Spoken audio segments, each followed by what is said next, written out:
dzulo kunali by election mboma adowa kwa mayo congress tithokoze Dr. Ben Phiri mwagwira ntchito pamwamba kwambiri zimene tikufuna ngati dziko ndi zimenezo tivomereze nthawi imeneyi ndi Arthur Peter Mutharika president wa Munda samakhala volunteer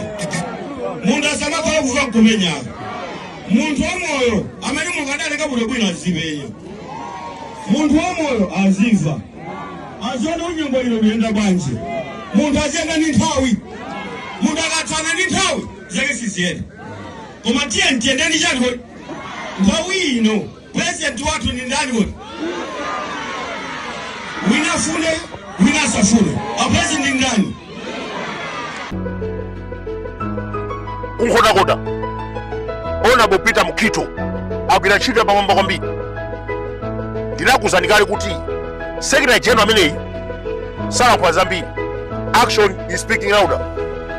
anapita kunkotakota liwalazi kumeneko mwini wake anali wa MCB akuti Overstone Kondowe ndiye amachita matama kuti awinanso akuti apitanso ku parliament zachisoni kwambiri. Choyamba ulemu upite kwa Secretary General amene swali anduna azachitetezo landirani ulemu wanu bwana mwachitetezo. Akuluakulu, history is the best teacher.